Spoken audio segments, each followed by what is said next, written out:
Hey, what's up everyone? TJ here. In this video, we're gonna be breaking down the Jones Mind Expander snowboard, talking about the tech, and I'll also share my thoughts on how it felt while I was out testing it in Hanazono, Japan. I had some pretty prime conditions to test the Mind Expander. It was a day after a 50-centimeter storm, so there was tons of fresh snow. I found some drops, took this board through some trees, some more variable conditions, and hard packed snow as well. And I'll start off talking about some of the tech. So the Mind Expander is a full rocker snowboard. It runs a reverse camber shape through the entire length of the snowboard from the nose all the way to the end of the tail. But it's Jones surf rocker. So while it is a continuous rocker, you get a little bit more bend as you get into the nose of the snowboard. And it also has some 3D contouring to it. You're gonna find that in the nose and the tail of the snowboard. And it's basically a spooned out shape. So as you get closer to the edge of the snowboard, it's gonna kind of bend upward. And that just gives the board a nice smooth edge to edge transition. It's really noticeable in the powder as well. It gives the board a really nice, interesting feeling glide to it. And I think adds to that more surfy feel that you're gonna find in the Mind Expander. It's a directional snowboard and they designed it in a really unique way, so it does have a very different feel to it when you are in the powder and the soft snow where you're using the entire length of the board from nose to tail versus on hard pack where you're really just using the length of the board between the contact points.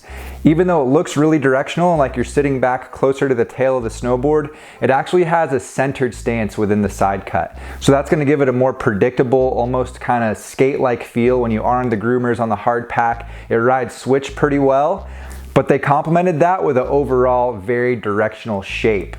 So outside those front contact points, you have a really, really long nose and a pretty short tail outside the rear contact points.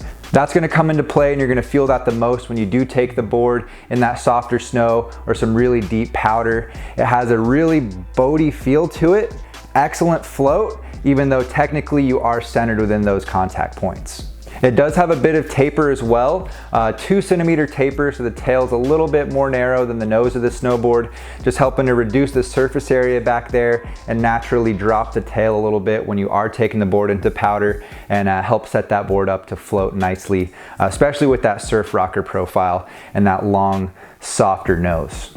I rode the 158 Mind Expander out at Hanazono, and this one had a different feel from any of the other powder boards that I rode while I was in Japan.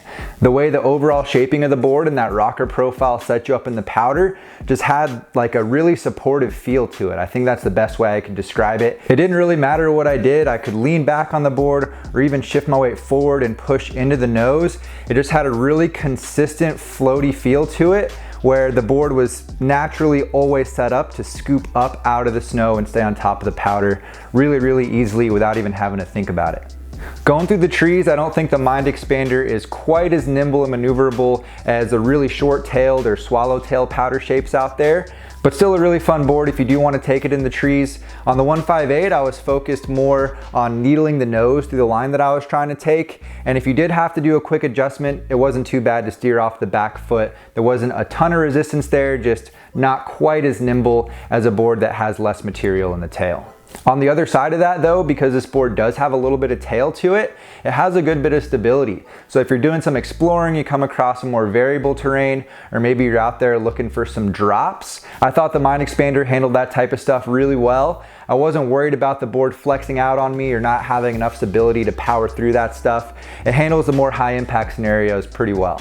Another call out on the 158 is you're gonna find a 26-centimeter waist width. It's not super wide for that size, but starting to get decently wide. It'll come in handy if you have a larger boot size. Can still get those more aggressive edge angles even with like an 11.5 size 12 boot with that size waist width. And you're gonna get a pretty average side cut radius with this snowboard. The 158 runs a 7.1 meter radius, so not super tight, not super long for the drawn out turns, just a nice, natural, comfortable feel when you're out there doing some carving on the more hard packed snow.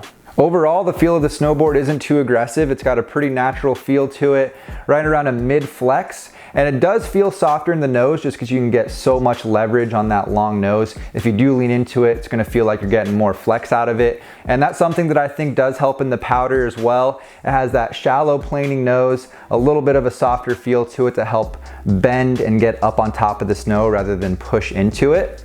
And that mid flex also makes this board really easy to control on hard pack. If you are out there on Groomers doing some carving with this guy, it's gonna feel comfortable even at slow speeds.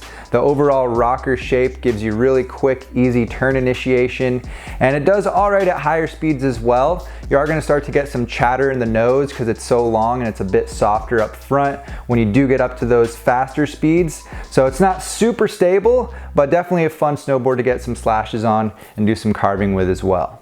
It does have some added contact points, so that's gonna be that wavy, serrated edge look going down the side cut. Total of 5 contact points running down the entire length of the edge there. So if you're on ice or some variable snow going in between powder zones, it's gonna keep you in control and help bite down on that harder snow so you're not slipping around.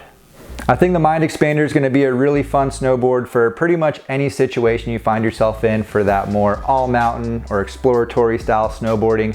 But the biggest standout for me is definitely how it felt in the powder in the deeper snow. Just that overall really supportive feeling that I got from it and how well it handled the drops. That was my favorite. It just felt super comfortable and allowed me to approach that style of riding in a different way than I felt on other powder boards in the past.